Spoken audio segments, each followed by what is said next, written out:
안녕하세요. 북코미TV KMK입니다.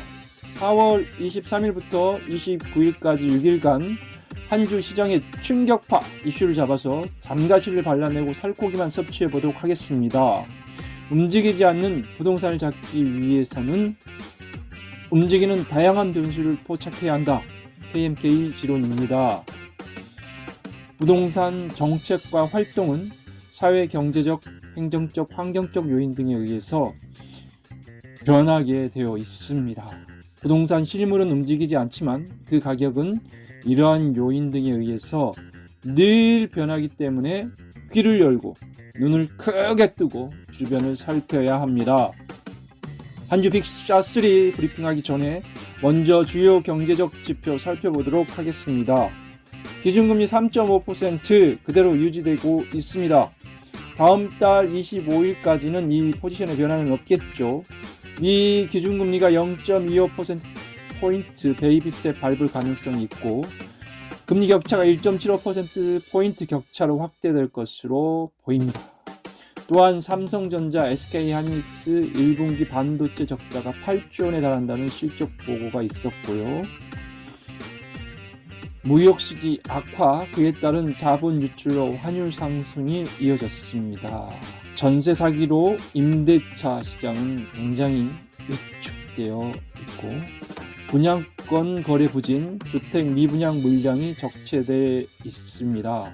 지난해 말 기준 금융권 부동산 PF 대출 잔액은 130조 원에 달하고 부실 우려로 인한 걱정 어린 시선이 커져가고 있습니다. 대내외 금융환경 먹구름이 가득합니다. 3월 소비자 물가 상승률은 4% 초반을 형성하고 있으며 1분기 경제성장률 전분기 대비 0.3% 올랐고 국제 수지는 5억 1,800만 달러 적자입니다. 이번 주 환율은 저번 주 금요일에 비해 9원 50전 크게 상승했습니다.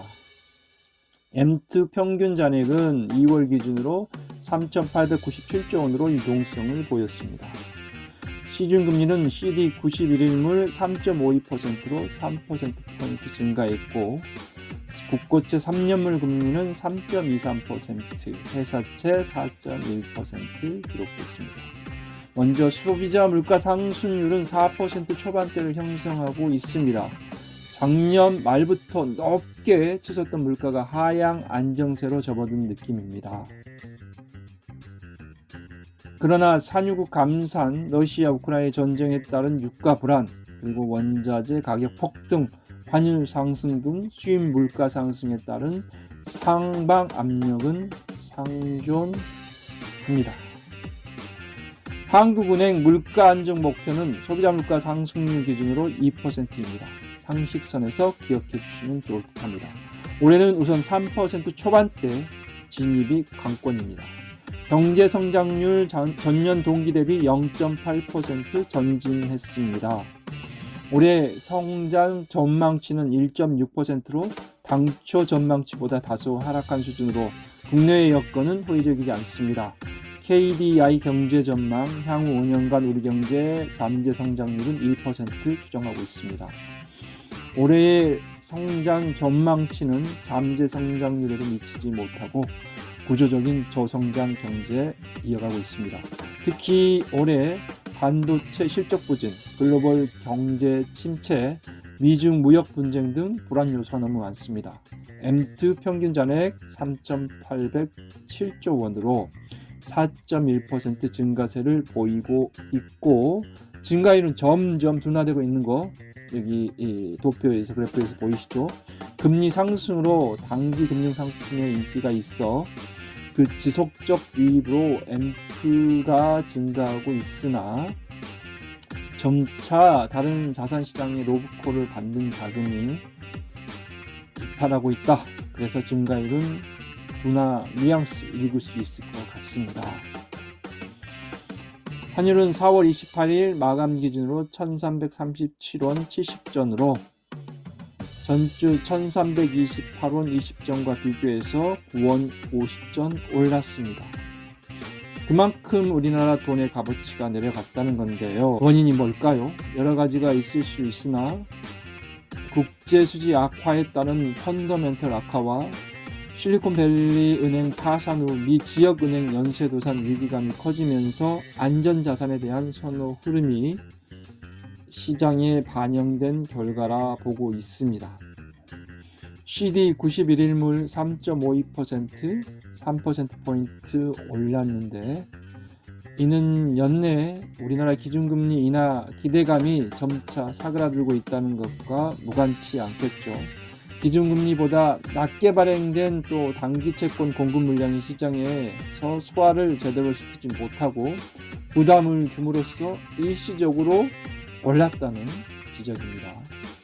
국고채 3년물 3.23%, 회사채 3년 AA- 등급 4.1%로 저번 주와 비교해 조금 상승은 있었으나 유의미한 변화라고 보기에는 힘들 것 같습니다. 소비자 심리 기대 지수 한번 읽어볼까요? 4월 기준으로 95.1을 기록했습니다. 경기 상황에 대해 아직까지 비관적으로 본다는 의견이 조금 더 높은 것으로 보고 있으나 추세는 긍정적입니다. 소비 심리는 움직이고 있다라고 읽을 수 있겠습니다. BSI 제조업 기업 경기 실사 지수 4월 기준으로 68 보여주고 있고 제조업 경제 회복에 대한 기대 심리는 아직 멀었다. 지표로 확인해주고 있습니다. 빅샷 1 전세 사기 범정부 대책 구체적 대안을 담은 대책이 나왔습니다. 사회적 재난이라까지 표현해가면서 정부의 신속하고 적극적인 해결을 요구하고 나섰는데 특별법 발의 등 구체적인 내용이 담겨져 있습니다. 그러나 그 정책의 실효성을 확보하기에는 현장의 시각과 의견의 차이가 나는 부분이 조금 있습니다. 대책의 허와실 짚어봅니다. 전세 사기 요건 까다로워서 수혜를 받는 사람이 적을 것이라는 지적입니다. 단순히 깡통 전세 수준이 아닌 전세 사기임을 입증해야 합니다. 정부 지원을 받기 위해서는 피해자는 6가지 조건 모두 충족되어야 합니다. 첫 번째, 대항력을 갖추고 확정일자를 받은 임차인이어야 한다. 그래서 주택임대차보호법 우선 변제권 요건과 동일합니다. 그만큼 임차인에게 주의 의무를 요구하고 있고요. 두 번째, 임차주택에 대한 경공매가 진행되어야 하고 즉 경매 개시 결정이 내려져야 합니다. 세 번째, 면적과 보증금을 고려해 서민 임차주택이어야 합니다. 85제곱미터 이하와 3억 원 이하의 요건을 갖추어야 합니다. 네 번째, 수사를 통한 전세 사기 의도가 확인되어야 하고 다섯 번째, 다수의 피해자가 발생할 우려가 있는 물건으로 그 파장이 커야 한다는 것입니다. 그리고 여섯 번째, 마지막, 보증금 상당액을 돌려받지 못할 우려가 있어야 합니다. 대책의 허와실 두 번째, 피해자에게 선지원하고 캔코는 향후 이를 공매에 붙여 회수하도록 하는 금전보존 대책은 빠졌다는 겁니다. 전세사기 피해 대책 범정부 차원에서 국토교통부, 법무부, 기획재정부 등이 합동으로 마련했습니다. 특별법을 만들어 법률적 우위권을 가지고 선제적으로 조치해 나가겠다는 겁니다. 임차 주택을 낙찰받을 수 있도록 지원하고 공공매입 후 임대주택으로 안정적으로 공급한다는 계획입니다. 생계가 어려운 피해자에게 긴급 자금과 복지형 생활대책을 마련한다는 내용도 포함되어 있습니다. 특별법으로 법제화하여 확실하게 보장한다는 것을 알고 임차인도 경매 유예와 정지 신청이 가능하도록 하고 우선 매수 권한을 부여해 신고 시 최고가 낙찰액으로 낙찰 가능하도록 하겠다는 겁니다. 임대인의 세금 체납액이 있는 경우 안분해서 경매 순번에 따라 불이익이 없도록 한다는 내용도 들어 있습니다. 경공매 낙찰 시 자금 대출과 금융규제 완화 그리고 취등록세 면제 등으로 구성되어 있습니다. LH 등 공공주택 사업자가 임차인의 우선 매수권을 양도받아서 매입 후 공공임대로 공급하는 방안도 있습니다. 전세 보증금에 대한 직접적 지원, 즉 선매입은 하지 않겠다고 선을 확실히 그었습니다. 빅샷 2 두 번째, 아파트 분양권 전매 활성화 법안 실거주 의무제 폐지가 갭 투자를 초래할 수 있다는 강한 우려로 보류됐습니다.